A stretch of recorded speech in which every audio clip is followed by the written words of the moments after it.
They came from the stars like gods. The Xerelians had conquered planet after planet across the Orion Arm without losing a single battle. Their technology was centuries ahead of any known species. Their warships, sleek, black monsters as large as cities, floated into orbit, and resistance would vanish. No demands, no peace talks, no mercy. If your planet showed strength, they wiped it clean. If you surrendered, they enslaved you. Humanity had watched it all unfold on the outer colonies.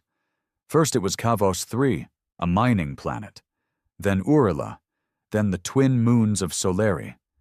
Every time, the messages stopped. Every time, the same result. Nothing left. Earth's government did what it always did, argued. Politicians talked about diplomacy. Some hoped the Xerelians would ignore humans if they just stayed quiet. But by the time the 7th colony fell, it was too late. They were coming for Earth. Except Earth had a secret. One warship. One monster hidden from public knowledge. A relic of a dark program called Project Leviathan. It wasn't beautiful or elegant like the Xerelian cruisers. It was a brutal, angular giant, over-engineered and overarmed, built not to intimidate, but to kill. Its name was Vindicator. Its captain was Commander Elias Rourke, a man known more for disobedience than for heroism. Disgraced, forgotten, until now. He sat alone in the command chair, watching the stars stretch like threads in the void, as the Vindicator glided silently past Pluto's orbit. Around him, his crew moved like ghosts, veterans, outcasts, misfits, no press, no medals, just one mission. Stop the invincible. "Sir," said Lieutenant Saren Vale, her voice cold, clipped, professional. "Xerelian flagship sighted. 25 million kilometers out. Closing." Rourke didn't answer right away. He stared at the display, at the thing that had swallowed worlds. The Jal Turak. Just one of their ships, but larger than anything human minds had dared to dream of.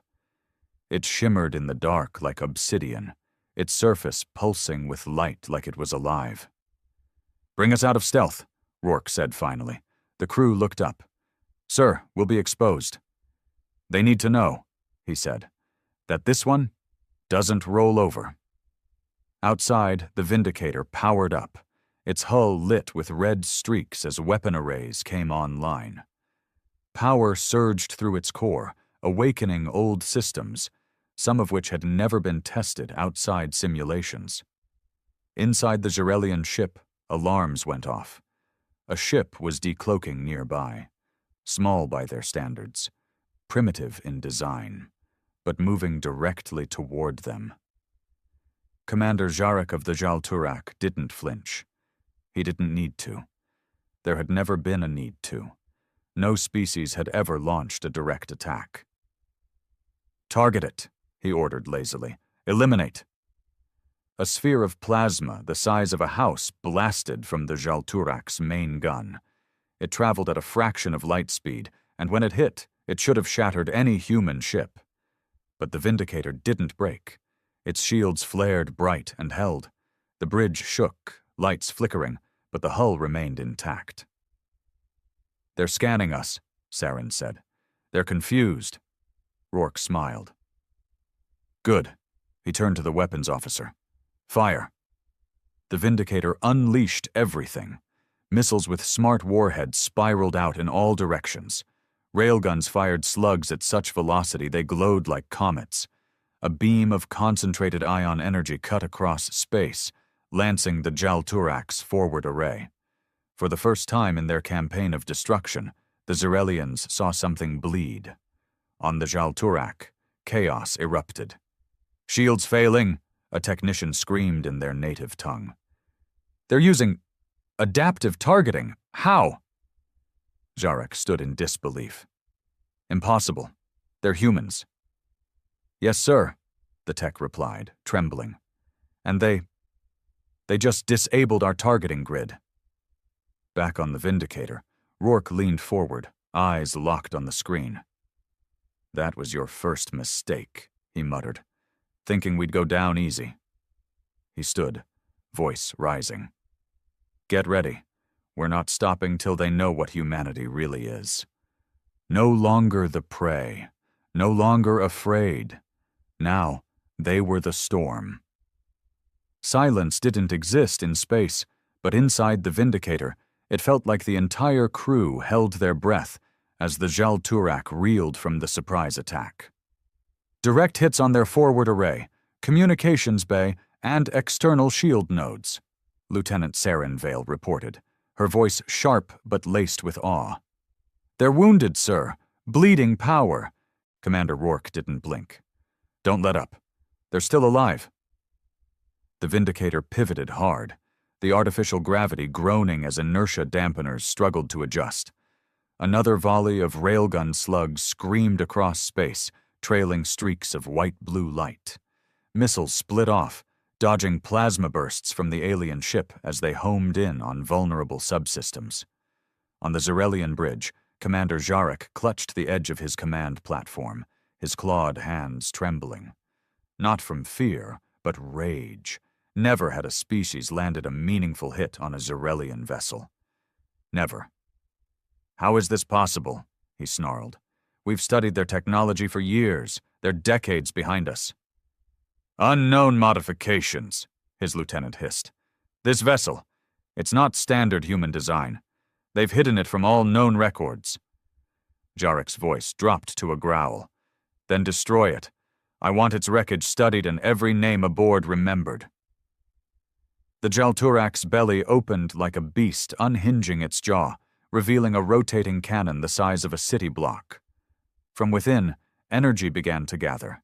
Crimson, pulsing, unstable. Back on the Vindicator, sensors screamed warnings.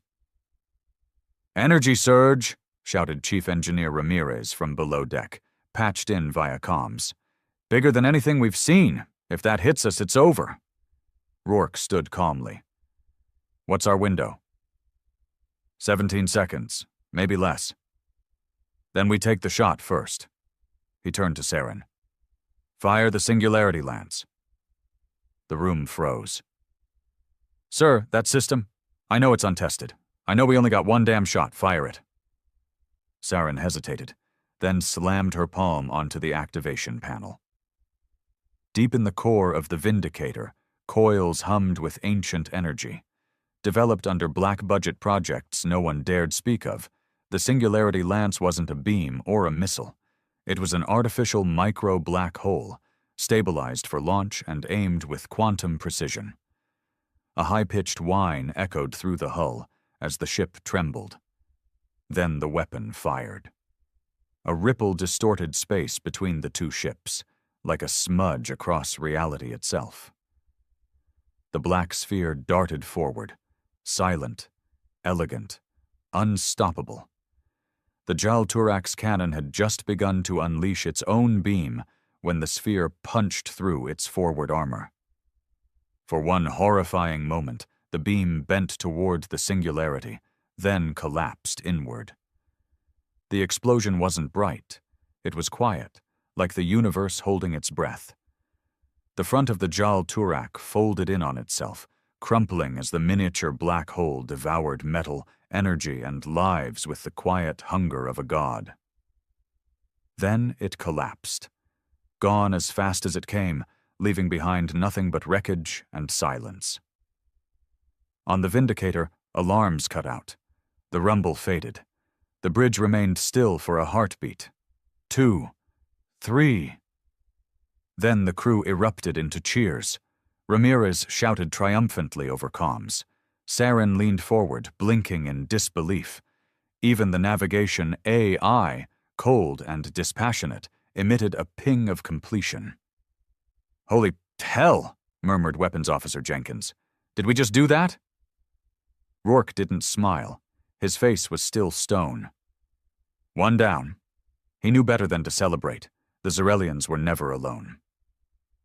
Sir, Saren said, voice sobering. We've got movement. 6 more ships inbound. Smaller than Jalturak, but fast. Looks like strike cruisers. How long until they get here? 4 minutes, maybe less. Damn. Rourke stood. Status on Vindicator? Ramir's voice came through again, strained. That shot fried half the systems near the Lance array. We're down to 80% shields, propulsion at 75. We can still move, but not like before. Understood. Rourke tapped his command terminal, eyes narrowing. Prepare Phase 2. Phase 2. The part no one ever wanted to use. In the depths of the Vindicator, hatches hissed open, 4 smaller vessels, stealth fighters with reverse-engineered alien tech, launched from the bay. Piloted by the most reckless pilots in the fleet, these ships weren't meant to win. They were meant to distract, to bleed, to stall. Black Arrows deployed, Saren confirmed. They know what they're doing. Rourke watched them disappear into the dark, 4 arrows against a hurricane. They always did. The Black Arrows sped toward the incoming Zarelian cruisers, weaving through debris and jamming signals as they went. One pilot, Jack's Deadeye Marlowe, patched in briefly. Captain, his voice said, calm even now. If I don't make it, you'll make it, Rourke snapped. Jax chuckled. Sure I will. But if I don't, make them bleed, yeah? Then silence. The Vindicator turned slowly, putting its bulk between Earth's outer moons and the incoming enemy. On every human channel across the system, civilian and military alike, images of the lone human warship standing its ground broadcasted like wildfire. Families on Earth watched. Soldiers across colonies watched. And for the first time in decades, they believed. Inside the lead Zarelian cruiser, the new commander, Captain Kithis, studied the wreckage of the Jal Turak. This is not war, he said slowly. This is insult. A lower species dares wound us. An aide hissed a question. Shall we contact High Command? Kithis shook his head. Number, they'll mock us for needing help. We end this now. Begin fleet bombardment pattern Theta. The strike cruisers opened fire. Twin lances of light streamed toward the Vindicator.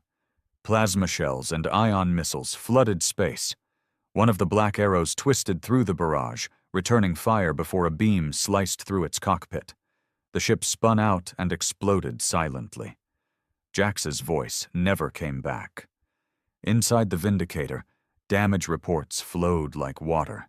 Sections of the outer hull ruptured. Automated systems fought to keep life support online. We're holding, Saren said, though her voice cracked. For now. We don't need forever, Rourke replied. Just long enough. Long enough for what? The AI voice chimed in. Energy spike detected near Saturn's rings. Human vessel arriving via quantum fold. Signature matches Earth Fleet Registry. UES Ironclad. Saren turned with wide eyes. We've got backup? The screen lit up. From the dark curve of Saturn, another warship blinked into existence. The Ironclad, older than the Vindicator but still massive, emerged with weapons hot.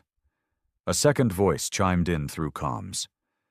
Commander Rourke, Admiral Chen, Ironclad, you started the party without us? Had to, Rourke said dryly. Glad you showed up. Chen's voice turned serious. We brought the cavalry. Moments later, 5 more human ships appeared. Frigates, retrofitted destroyers, even an old orbital cannon platform dragged into battle by tugs. Not elegant, not flashy, but human. All of them turned toward the Zarelian cruisers. For the first time, the numbers weren't one-sided. The enemy hesitated. They weren't used to hesitation. Rourke stood tall, blood on his cheek from a ceiling panel that had broken loose. Broadcast this on all open channels. He nodded to Saren. She opened the communications. This is Commander Elias Rourke of the UES Vindicator. You came to take Earth. You thought we'd run, like the others. His voice sharpened, biting. But we're not like the others. We're not prey. We're not afraid. And we're not alone anymore. On 1,000 screens, across 1,000 ships, across every moon and outpost still holding out, humans watched one man stand against the monsters that tore across the stars. "You wanted Earth?" Rourke said. "Then come and take it." The first Zarelian cruiser didn't die easy. Even with the Vindicator and Ironclad firing in sync, even with plasma streaming across space and railgun slugs chewing through its hull, the enemy ship fought like a cornered animal. Its shields flared a sickly green, absorbing blast after blast, while its counterfire scorched the void. It clipped one of the human frigates, tearing its engines apart in a blinding burst. "Frigate Doyle down," Saren said, her voice strained, watching the explosion unfold across the tactical display. "No life signs. It's gone." Commander Rourke didn't flinch, but something in his eyes darkened. "Log the names.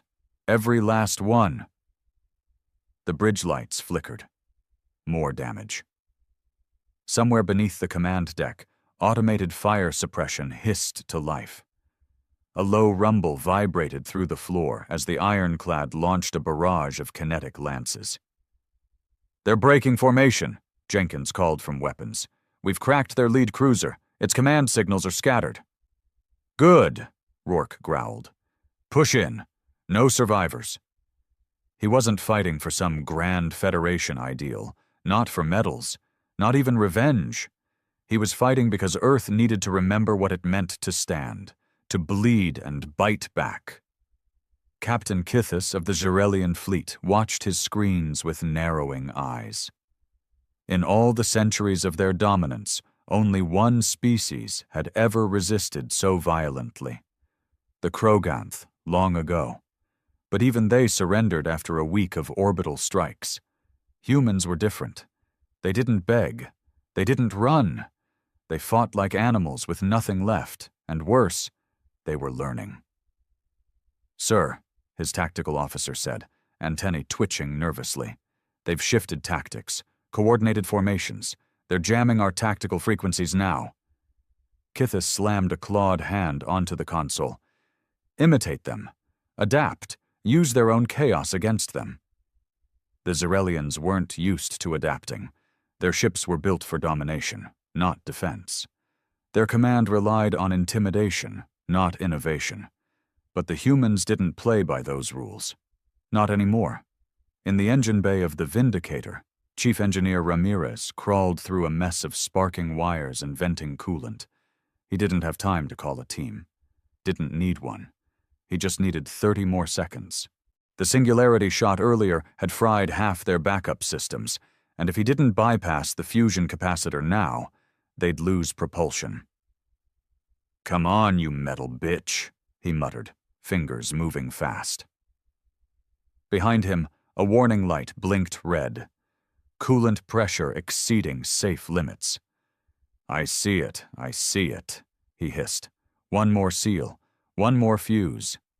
Then a snap hiss as the final connection locked in.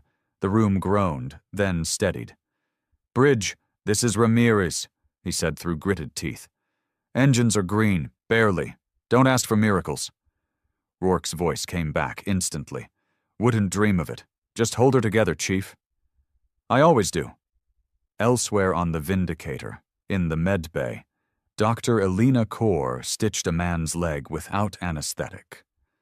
The wound was deep, shrapnel embedded in muscle, and the patient bit down on a strap of leather to stop screaming. "You're lucky," she said quietly, eyes not leaving her work. "Another inch and your femoral artery would have sprayed this room red." He grunted in pain. "I said lucky, not painless," she added. All around her, nurses and assistants moved like ghosts, dozens injured. No time for rest. Just blood, gauze, pain, and more pain. Because war didn't pause for recovery. And neither could they. Out in space, the tide began to turn. The Vindicator moved like a monster, limping but unyielding. Beside it, the ironclad and the surviving destroyers tore into the remaining Zarelian cruisers. One enemy ship exploded under concentrated fire, the blast illuminating the shattered hull of the wrecked cruiser like a dying sun. "3 down," Saren said, barely believing it. "3!" But Jenkins' face had gone pale. "Missile barrage incoming. Zarelian reinforcements just arrived." "Where the hell from?" Rourke barked. "They must have been cloaked behind Europa's shadow. Stealth class, 2 heavy corvettes, and another capital-class ship." "Status on fleet?" "The ironclad's taken heavy hits. Frigate Ravenscar just lost comms. Destroyer Caspian is down to 30%. Rourke stared at the new warship on the screen. Sleek, black, sleek like a dagger in the dark. Not another Jal Turak, but worse. This was the Zarelian Wraith class, their answer to every resistance, built not just for war, but for mass erasure. "Target the Wraith," Rourke ordered. "We finish this now." Jenkins shook his head. "Sir, we don't have the firepower. Not anymore." Saren stepped closer. "But we might have something else." Rourke raised an eyebrow. "What are you thinking?" She glanced at the nav AI. "The Vindicator still has jump capability, doesn't it?" "Emergency quantum jump, yeah," he said slowly. "Short range only, risky. Can fry the core if we're not aligned right. But if we jumped inside the Wraith's shield radius?" The room went quiet. "That's insane," Jenkins muttered. "We'd be torn apart." "Not if we time it right," Saren replied. "We jump in close enough that their tracking systems can't react. We unload everything we've got point blank. The Wraith's defenses are made for long range." Rourke considered it. It was suicide, but it was also the only shot they had. And humanity had always made its mark through madness. The Wraith-class ship loomed ahead, unbothered by the chaos. It moved like it had already won, like it always won. Kithis watched from within, already drafting the report to High Command. He'd record the initial failure of the Jal Turak as a tactical anomaly, the resistance by the humans, expected but ultimately futile. Then something pinged on their sensors. Human ship, jumping, but not away. Toward us? Kithis stood. "What are they?" And then the Vindicator tore into real space inside the Wraith's shield envelope. It was close enough that Rourke could see the alien hull through the bridge viewports. The Zarelian ship was massive, smooth like obsidian glass. But now it looked vulnerable. "Now!" he roared. Jenkins didn't hesitate. Everything they had left fired at once. Cluster torpedoes drilled into the Wraith's hull, splitting open like flower petals of flame. Rail slugs dug into its core. The final barrage of ion beams overloaded its reactors. From the medbay to engineering, from the bridge to the last hangar bay, the Vindicator groaned and screamed under the recoil. The Wraith didn't explode right away. It cracked, lines of light breaking through its surface, splitting it open like an egg. Then it detonated in total silence, consumed by fire and vacuum. The Vindicator was hurled backward, shields buckling, power flickering. But it held. Against every expectation, against every law of war and probability, it held. 20 minutes later, the field was still. The enemy ships gone, the Zarelians defeated for the first time in their history. The price had been unbearable. Only 2 human ships remained operational. Hundreds dead, thousands wounded. But Earth was safe. Rourke sat in his command chair, blood drying on his temple, eyes staring at the stars. Saren approached quietly. "They're retreating. No more pings, no signs of tracking." He nodded slowly. "Good." She glanced at the screen. "We'll be in history books, you know. You especially." He snorted. "Let them write what they want. We didn't do this for stories." "No," she said. "We did it because no one else would." In the distance, the shattered rings of Saturn glittered. Humanity had sent one ship, one relic of a forgotten war, and it had stood. The stars didn't care about victory. They shone the same over wreckage as they did over triumph. 2 days after the battle near Saturn, the Vindicator floated in silence, patched and limping back toward Earth orbit. Its hull was scorched black in long streaks, parts of its outer frame missing entirely. Only half the lights on the bridge worked. A soft flicker of emergency orange cast long shadows on the walls. Commander Rourke stood alone, watching Earth grow larger on the central screen. Below him, a rising sea of blue and green. His home, his species, unaware, mostly, of how close they'd come to extinction. Saren Vale entered quietly behind him. She moved slower now. Her ribs were still healing from when an impact threw her against a bulkhead. But she hadn't stopped working since the fight. "You should rest," she said gently. "Medbay cleared out half its beds for the new arrivals. You're overdue." Rourke didn't look at her. "I don't rest. Not yet." Saren stepped beside him, arms folded. "Then at least eat. You've had nothing since the black arrows fell." He turned at that, face unreadable. "They bought us the time we needed. We'll honor them properly, after the debrief." There was a long silence. Finally, Saren asked, "Do you think this is it? The end?" "No," Rourke replied. "It's just the beginning." On the surface of Earth, panic met celebration. News feeds everywhere ran the same headline: "Human warship destroys Zerelian fleet." Across the unified Earth cities, people wept and cheered. Holograms replayed Vindicator's final attack in glorious, filtered detail. Clean, bloodless, with none of the terror or loss. Governments broadcast statements of unity. Recruitment booths overflowed. Children waved flags. Old men lifted glasses. But beneath that joy, fear crawled. Because if the Zerelians could be hurt, they could also get angry. Inside the Global Security Council, high above the megacity of New Geneva, 12 men and women in perfect suits stared at each other over polished steel desks.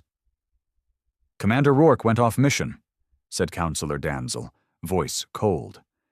"His orders were to defend the Sol perimeter, not to engage directly."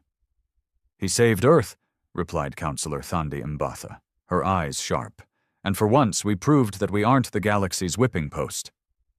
"Temporary," Danzel said. "We've awoken a beast, and we don't know how many more they can send." General Misha Yoon leaned forward. "The Vindicator was our last deep-segment warship. If they send a full armada, we can't match that." Counselor Argian tapped the desk. "Unless we finish Project Aegis." The room went still. Mbatha frowned. "Project Aegis was shelved, unstable, experimental, but designed specifically to counter Zerelian tactics," Arjun interrupted. "We've seen it. Their arrogance is their flaw. Aegis was built to exploit that." Yoon looked to the ceiling, then muttered, "God help us all." Back on the Vindicator, the dead were being prepared for release. It was a quiet ceremony. The survivors lined up in the lower hangar, dressed in their best surviving uniforms. The bodies, wrapped in polished carbon-weave caskets, were slid into the launch chutes one by one. Each coffin bore a name: Jax Deadeye Marlowe, Lieutenant Tessa Hound, Navigator Elric Shaw, over 50 names, too many for one deck. Rourke spoke from a simple platform. They were soldiers, yes, but more than that. They were the spark. They proved that when pushed, we don't break. We burn. He paused. And the universe has now seen what it looks like when humanity burns back. With the press of a button, the caskets launched. Slow, dignified, into the dark.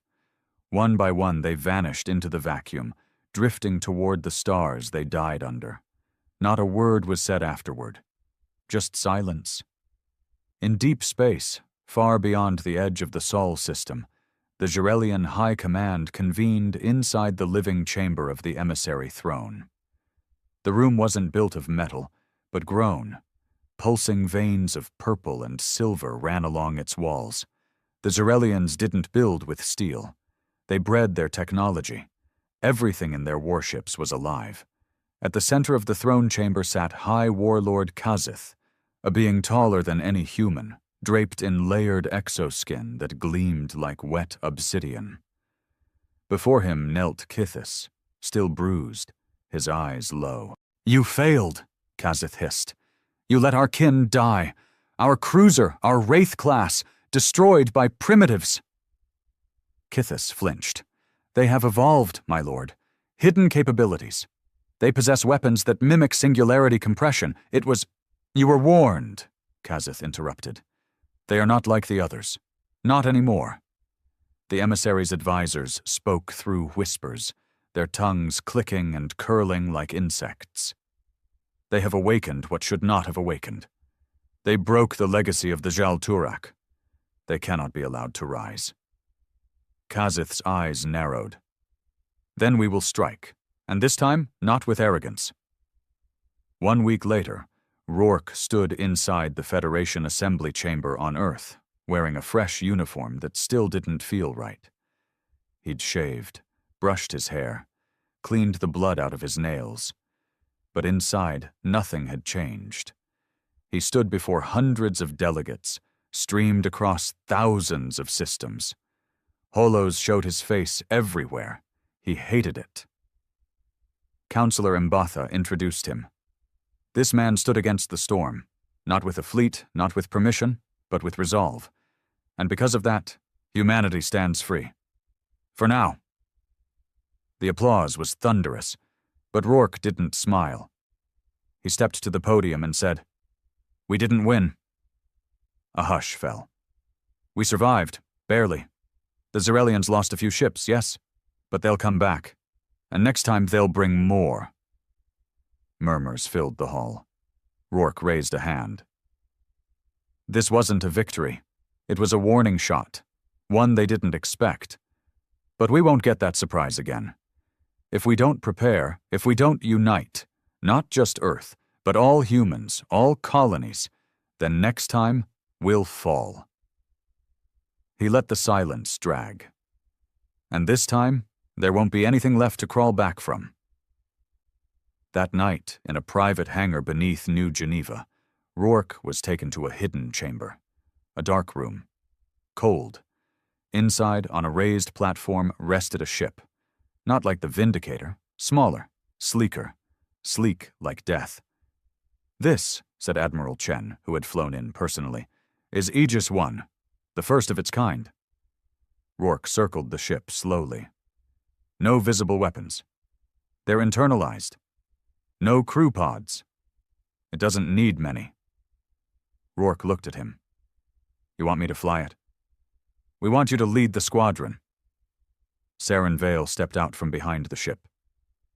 "Already signed up," she said with a slight smile. Rourke blinked. Someone's got to keep you alive." He shook his head slowly. "So this is it." Chen nodded. "The war's not over. It's just changing." And as Rourke looked up at the ship, black as a void, sharp as a blade, he understood.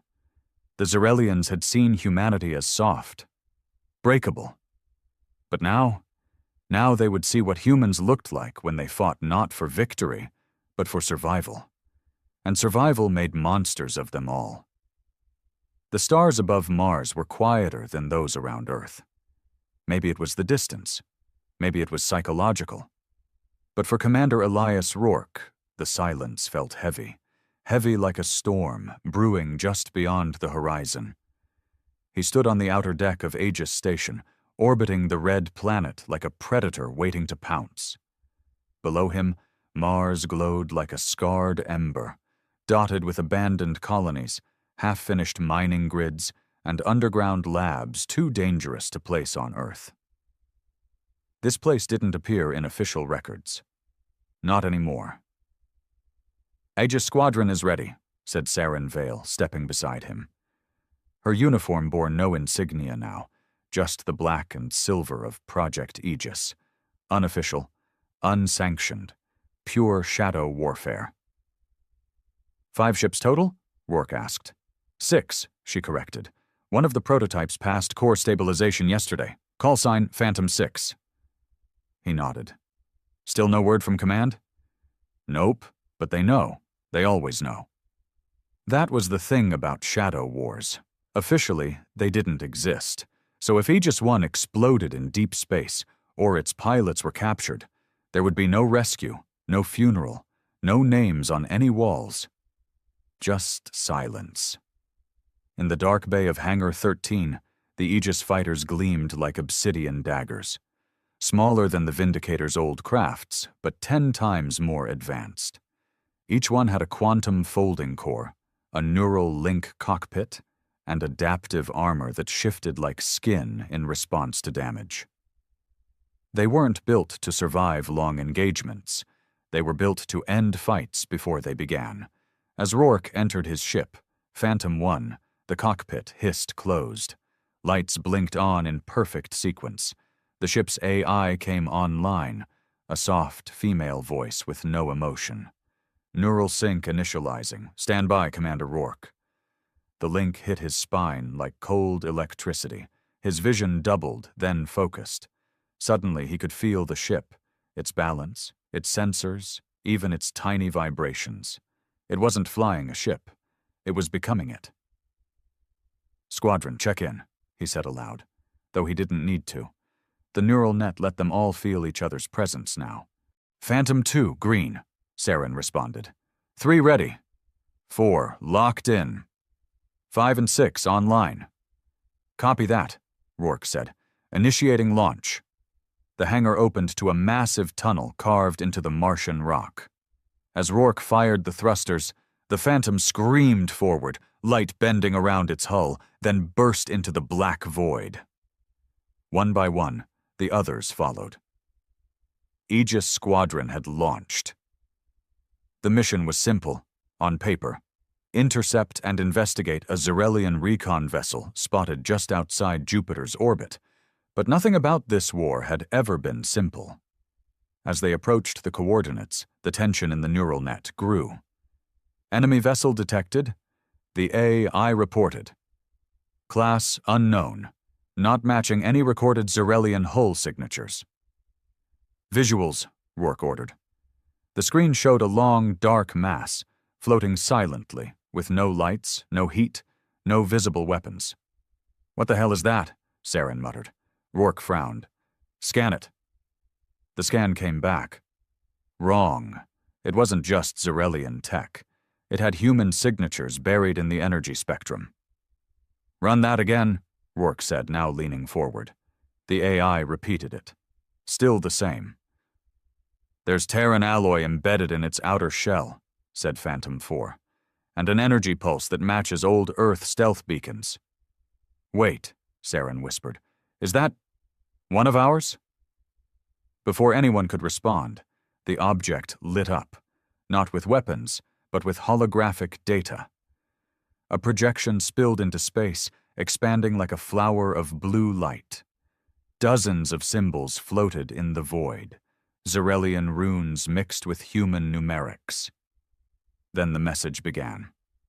A voice, half human, half synthetic. If you're seeing this, it means I failed. My name was Commander Hallen Price, formerly of UES Harbinger. I was taken, broken, rewired. The voice shook, glitching every few seconds. The Zarelians, they aren't what we think. They don't conquer for expansion. They conquer to contain.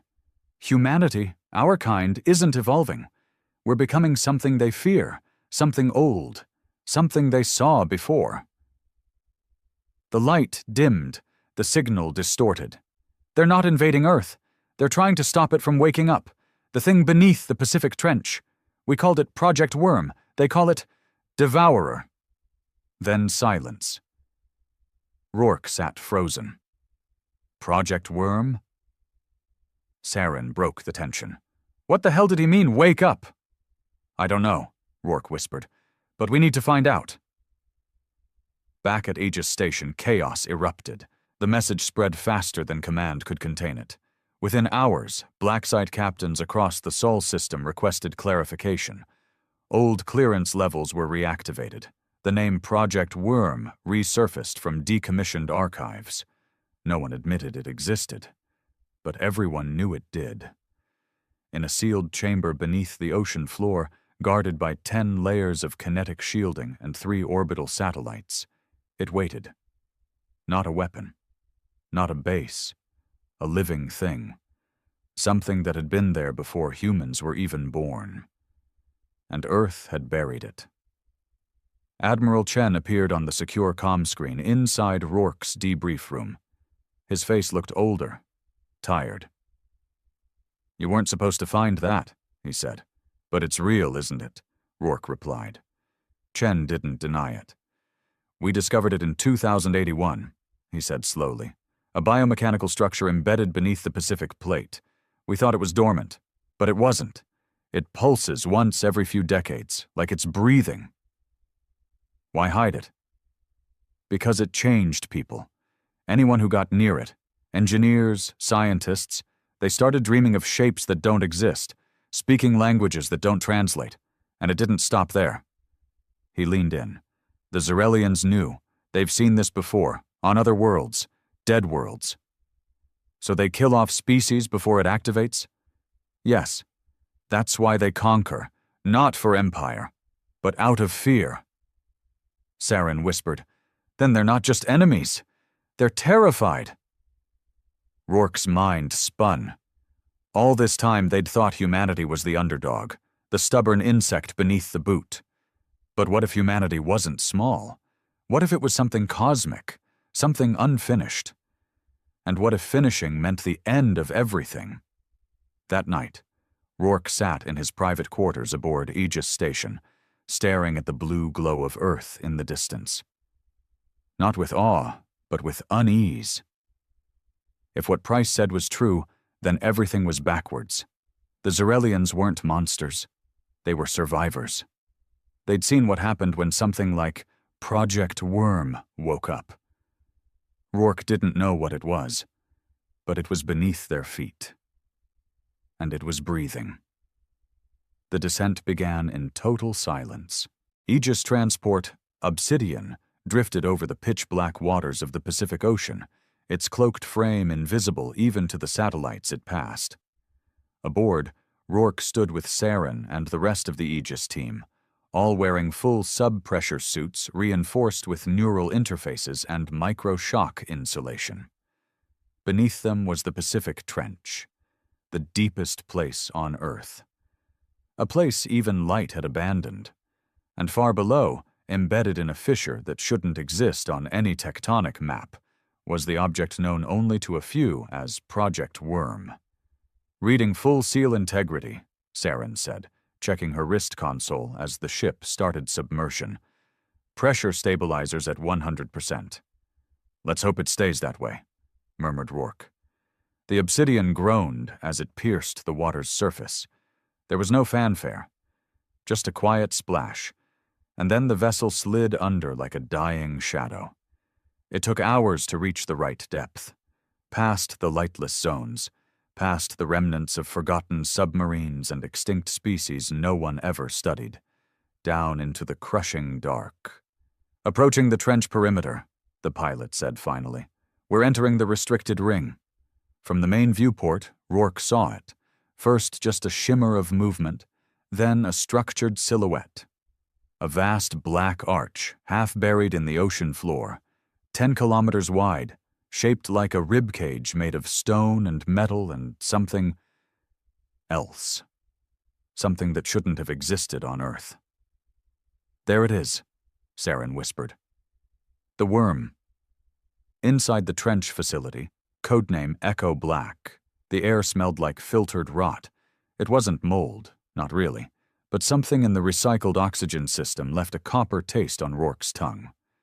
The air was dry, but felt used, like it had been through too many lungs, too many decades. Echo Black had been built in 2084 as a deep ocean research base. Now, most of it was offline. The lights flickered overhead. Halls were lined with corrosion and dust. And at the heart of it all was Vault Theta, a massive vault door sealed with 9 redundant fail-safe locks, buried at the lowest chamber of the base. "This is where they kept it," said Dr. Mira Thorne, the only civilian on the mission, and one of the last surviving scientists from the original Worm project. Her hair was wild and gray, her eyes constantly flicking over her shoulder. She hadn't been allowed above sea level in over 10 years. She pressed her hand to the biometric scanner, and the first lock disengaged with a long, slow hiss. "You understand," she said, not turning around, "that once we open this, nothing will ever be the same again." Rourke didn't answer. He didn't need to, because deep in his gut, he already knew. When Vault Theta opened, the temperature dropped. Inside was a massive cylindrical shaft that descended further into the trench rock, spiraling down like a drill. Along its walls were ancient markings, not etched but grown, like the stone itself had folded around the language. At the bottom was the worm, not a creature, not a machine, but a seed. It pulsed with faint green-blue light, perfectly smooth, floating just above a curved pedestal of fused rock. Around it, faint trails of energy hovered like dust in moonlight. "No one knows what it's made of," Mira whispered. "Our scans can't penetrate the shell. Radiation levels fluctuate but never breach safety levels. It doesn't respond to physical contact." "So how do we know it's alive?" Saren asked. Mira looked at her. "Because it dreams." She led them to the adjacent monitoring room. Old screens buzzed with broken feeds. One, however, still worked, showing a 3D model of brainwave patterns. "They're not ours," Mira said. "Not even human. But every few days it emits these waves. They resemble REM cycles. Sometimes the waves change frequencies as if responding to proximity." "Responding to what?" Rourke asked. "To us," she whispered. "To humans." Hours passed as the team scanned and studied the seed. The obsidian remained on standby above, tethered to Echo Black by a data umbilical. Rourke stood near the chamber, staring at the pulsing core. His neural link buzzed softly. Then something else happened. He felt a pull. Not physical. Not in the room. Inside his head. He blinked. For a split second, the world went black. And then he saw something else entirely. A world on fire. Not Earth. Somewhere else. Alien structures burning. Zerelians running. Not fighting. Fleeing. And from the sky descended something vast. Too vast to comprehend. A coiling shape made of both machine and biology, with hundreds of eyes. No face, just mouths. Mouths that whispered names. Human names. Rourke snapped back, gasping, hand on his chest. "Commander?" Saren called, catching him. "I saw something," he said. "What did you see?" "Something the Zerelians fear." He looked down at the seed. It pulsed again, slightly brighter this time. "It's not just dreaming," he whispered. "It's watching." Meanwhile, across the system, the Zerelian fleet stirred. High Warlord Kazith stood in the central chamber of the Ziggurath Prime, flanked by 10 elite mind scribes. A map of Earth's solar system shimmered before them. Red symbols blinked along the outer ring. A single white dot pulsed inside Earth's perimeter. "The seed is active," one scribe said. "The humans have breached the chamber." Kazith's mandibles clicked together slowly. "Then we strike now." "Their world will burn," said another. Kazith raised a claw. "Number not yet. We cannot let them bond with it. If the seed links to human neural architecture, if it chooses one of them—" He didn't finish the thought, because the only thing worse than the seed waking up was it choosing. The devourer wasn't a weapon. It was a gate. a gate to something behind reality. And once, long ago, the Xerelians had watched another species walk through that gate and never come back. Back in Vault Theta, Mira stared at Rourke as he recounted what he saw. "It's trying to communicate," she said. "It's never done that before." "Because it never had the right person," Saren replied, her gaze locked on Rourke. He frowned. "What do you mean?" "You linked with it, even if just for a moment. You saw its memory, its warning. No one else has." Mira was already scanning his vitals. "His brainwaves. Look at this. They match the outer layer of the seed's pulses. It's resonating with him." "So now what?" Rourke asked. "I'm some kind of messenger?" "No," Mira said. "You're something worse." She walked to the window, staring at the glowing core of the seed. "If it chooses you, if it opens, you won't be human anymore." That night, as the others slept in shifts, Rourke stayed in the observation chamber, watching the seed pulse slowly. Calm, almost peaceful. He placed his hand on the glass. "I'm not afraid of you," he muttered. As if in answer, the seed pulsed once more, then again, then faster. Lights flickered throughout the station, alarms triggered. An object was descending from orbit, a Xerelian stealth pod, small, fast, and designed to pierce ocean depths. Inside were 5 elite infiltrators, coming for the seed, coming for Rourke. Echo Black was never designed to be defended. It was built in secrecy, meant to observe, not to withstand a direct assault. And yet, as the alarms blared and red emergency lights flickered down the long, rusted corridors, the men and women stationed within felt the crushing weight of war pressing through the ocean above them. "Unidentified object breaching the trench wall," Saren called, her voice sharp over the comms. "ETA, 3 minutes." Rourke stood in the command center, one hand gripping the console, the other clenched tightly at his side. "Can we stop it?" "Negative," said the AI. "Object is heavily shielded. Fast. It's riding the current straight to the access shaft." He didn't need a full scan to know what it was. Xerelian infiltrators. They weren't soldiers. They were assassins, designed for a single purpose: eliminate threats to the greater galactic order. This time, that threat was him. Dr. Mira Thorne ran her fingers across the seed's chamber glass, watching its glow intensify. "It knows," she whispered. "It feels them coming." The seed pulsed rapidly now, the once slow, dreamy thrum now pounding like a second heartbeat. "It's afraid," she said. Saren looked up. "Of what?" "Of being destroyed," Mira replied, her voice trembling. "Of being silenced again." Then she turned to face Rourke as he entered the chamber. "You need to leave," she said. "I'm not leaving it." "This isn't about the seed anymore," she said, eyes wide. "This is about you. You're not the same as before." Rourke paused. He'd felt it too. The last time he touched the glass, it hadn't just shown him visions. It had stayed with him. There was a hum beneath his skin now, a silent thrum in the back of his skull, like a distant signal waiting for a reply. Saren stepped in behind him. "The enemy's going to breach in less than 2 minutes. Whatever you're planning to do, Rourke, do it fast." He stepped forward to the glass again. He didn't touch it this time. He spoke. "I don't know what you are," he said to the seed, "or why you're down here. But if you need me, then take what you need. Use me." Nothing happened at first. Then, everything changed. Inside Rourke's mind, reality shattered. He didn't fall. He didn't move.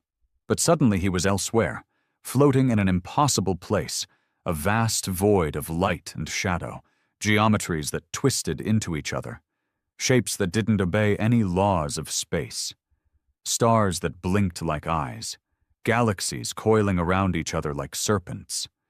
and from the center of it all came a voice. Not spoken, not even audible, just felt. You are the key, the final echo, the memory of what was and what may be again. Rourke tried to speak, but no words came. The voice, its presence, wrapped around him. You were never meant to be what you are. You are acceleration, catalyst, the shape that survives collapse. What are you? He finally managed to think. I am not the worm. I am what came before. I am what lies beyond your extinction. And in a flash, Rourke saw a glimpse of it. A race not human, not Xyrelian, older than stars, a civilization that unlocked the core truth of existence, and in doing so broke reality. They opened the seed, and what emerged from it didn't just consume their world, it rewrote it. Rourke screamed, except he didn't have a mouth here, just thought, just feeling. The voice whispered once more. Now they fear you, because you are becoming what they failed to contain. And then, as fast as it came, it ended. He woke up gasping, kneeling in front of the seed, his body covered in sweat, eyes wide. Saren ran to him. Rourke, what the hell just happened? I saw it, he whispered. It's not just a weapon. It's a doorway, a memory, of a species that came before, something too big to control. Then he stood. And it chose me. The first breach hit Echo Black like a hammer. A section of the upper hull imploded, water screaming through twisted metal. Emergency bulkheads slammed shut, but not fast enough to stop the Xyrelians. 5 infiltrators, armored in black organic exosuits, crawled into the base like insects, their limbs bent in unnatural angles, their eyes glowed like molten stars. Seal the seed chamber, Saren shouted, raising her rifle. It won't hold them, Mira warned. Then we hold the line ourselves. Outside the main vault, Rourke stood shoulder to shoulder with Saren and the others. They were outgunned, outclassed, but not outwilled. Here they come, shouted one of the security officers. The hallway exploded into chaos. The Xyrelians moved like bladed wind, fast, surgical. They cut down 2 guards before anyone fired a shot. The air filled with smoke and blood. Saren dropped to one knee, squeezing off 3 rounds that hit one of the infiltrators square in the chest. It stumbled, then fell, its armor hissing as it bled thick black fluid. Got one, she yelled. Another charged Rourke, its claws aimed at his neck. But before it could strike, Rourke caught it mid-air. Time slowed. He twisted, snapped its spine with one hand. Saren stared at him. What the hell? I don't know, Rourke muttered, breathing heavy. I just moved. The seed was still glowing behind the glass, still pulsing, still sharing. One by one, the infiltrators were cut down, but not before breaching 2 more corridors. The base shook violently as another section collapsed under the trench pressure. Water flooded the north labs. Emergency beacons blinked red. Dr. Mira ran into the seed chamber.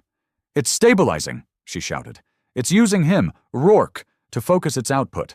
It's trying to lock on. To what? Saren asked. To the source. To whatever's out there, whatever it came from. Rourke stumbled, his head burned. He saw more flashes, a spiral of dead stars, a temple beneath ice, a voice whispering, "Complete the echo. Bring the gate home." Suddenly, the seed began to lift, not high, just a few inches. But it was enough. The pedestal beneath it cracked, revealing a swirling mass of light and black tendrils. A conduit, a biological relay of some kind. Oh my God, Mira breathed. It's not dormant. It's incubating. It's calling out. Rourke backed away. I don't think I can hold it, he said. And then the comms crackled. Commander, came a familiar voice. Admiral Chen. We've got incoming. Xyrelian Armada just dropped out of fold space above Earth. 20 warships. They're coming to wipe us out. Saren's face paled. This is it, she whispered. They know. Chen continued. They're not issuing ultimatums. They're not even jamming us. They've come to end the species. We've got maybe 6 hours. Rourke turned to the seed. Then I need to open the gate. 6 hours. That was all Earth had left. Above the atmosphere, the Zarelian Prime Armada hung like a funeral shroud. 20 ships, each one capable of glassing continents. There was no bluff, no transmission, no demand. They weren't here to negotiate. They were here to erase a threat before it could evolve any further. Inside the fractured walls of Echo Black, 3 miles beneath the Pacific Trench, Commander Elias Rourke stared at the seed, its glow now a full bloom of swirling green and black light. It no longer pulsed slowly. It vibrated like a heart pounding in a body ready to awaken. Status? He asked, voice low. Dr. Mira Thorne, her face pale under emergency lighting, looked up from her console. The seed has breached every sensor threshold. Its core temperature is rising, but it's not melting. It's changing. Changing into what? Asked Saren Vale, her weapon still slung across her chest, eyes flicking between the chamber and the collapsed corridors behind them. Mira hesitated. I don't think it's a weapon anymore. I think it's a bridge. To what? To something not from here. Not from now. Rourke didn't ask how she knew. He already felt it in his bones, a pull, not toward the seed, but through it. As if his consciousness was tethered to something waiting behind a thin veil, straining to step through. He hadn't slept since the link began, but he didn't need sleep anymore. He didn't feel hunger, didn't feel cold. The seed had changed him. He wasn't sure if he was still entirely human. But he was sure of one thing. He was the only one who could open it. In orbit, Admiral Chen stood aboard the Ironclad II, watching the Jarelian formation through the main screen. His hands were clasped tightly behind his back. His face held no emotion. Any word from Rourke? A lieutenant asked. No, Chen replied. Do we engage? Chen looked at the tactical readout. Earth's remaining defenses were pitiful. Even after upgrades, Earth's orbital grid and fleet were like slingshots facing tanks. He said nothing for a long time. Then, we hold. Until the end.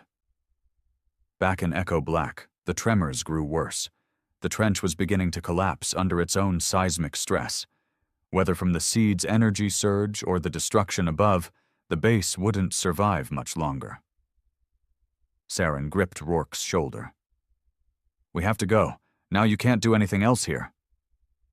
I have to, Rourke replied. His voice didn't sound like his own anymore. It's not done with me. Mira, frantic, shouted. If you open it without understanding, without the protocol, we don't know what will come through. You could destroy everything. He turned to her, eyes glowing faintly now, barely visible unless you looked closely. You don't understand. It's not coming through. It's already here. And then, the seed split open. No explosion, no shockwave, just a crack, like splitting an egg, and inside, folded like an origami of flesh and code, was a shape. A small figure. Not alien, not machine. Human. A perfect replica of a man. Tall, black-haired, no older than Rourke, but with eyes that shimmered like galaxies. He stepped forward barefoot on the chamber floor, naked but not exposed. Saren raised her weapon instinctively. The figure raised a hand. No harm, it said, in Rourke's exact voice. Rourke's mouth went dry. Who? What are you? The figure smiled faintly. I am your completion, the part of you left behind by time. Are you from the seed? No, it replied. I am the seed, and I am you. The figure turned to Mira, then to Saren. When your kind evolved, it continued, you left echoes behind. Code, memory, possibility. I am the culmination of what you could become, if unshackled. The Zarelians feared me before they even met you. Why? Mira whispered. Because I am the moment their order ends. I am the chaos they cannot predict, and now I must choose. Choose what? Rourke asked, stepping forward. The figure faced him directly. Whether to evolve you, or erase you. In space, the Zarelian fleet began to move. Weapons charged, their forward units positioned to strike. Earth's orbital warnings screamed across every city. Sirens blared, panic swept through the streets. But in that chaos, something new appeared. A signal. One single pulse, beamed from the trench up through layers of water, rock, and atmosphere. It was not human. It was not Zarelian. It was other.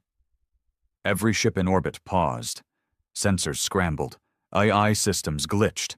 And then, one by one, Zarelian ships shut down. Not by attack. Not by hacking. They simply stopped moving, like they were frozen in time. Rourke stood before the figure. His hand trembled. What did you do? I made a decision, it replied. Your species is not ready, but you are on the path. Then, we're not dying? The figure turned to him one last time. You survived the test, but you must never seek to open the other gates. What gates? There are many, across stars, across time, and one by one they will call to you. Will we become like you? Rourke asked. The figure's smile vanished. Number, if you are lucky, you will remain human. Then it stepped backward into the seed, and in a sudden flash of white, both vanished. The seed collapsed into itself, shrinking, until nothing but dust remained. Silence returned. Echo Black collapsed 3 minutes later, but not before Rourke, Saren, and Mira made it back to the surface, extracted by an emergency stealth cruiser sent by Admiral Chen. They watched from orbit as the Zarelian fleet retreated, engines silent, lights dimmed. No shots fired, no lives taken. Not this time. 3 weeks later, the world tried to move on. News of the battle was suppressed. The Zarelians never officially returned. The skies were clear again. But whispers grew. People spoke of a signal that reached the edges of known space, a pulse, a call, and somewhere, far away, something heard it. Rourke stood alone on a quiet beach in South Africa, staring at the ocean that had once hidden humanity's darkest secret. Saren joined him, a cup of coffee in her hand. You okay? She asked. He didn't answer. Are you still you? She asked softly. He looked at her. I think so. But part of you is still connected. He nodded. Are we safe now? For now. She handed him the coffee. You'll let us know if that changes? Rourke smiled faintly. I won't have to, he said. You'll feel it. We all will. They stood in silence, the waves washing over the sand. And deep beneath the earth, the memory of the seed slept again. But it wouldn't sleep forever, because humanity wasn't finished. They had just begun.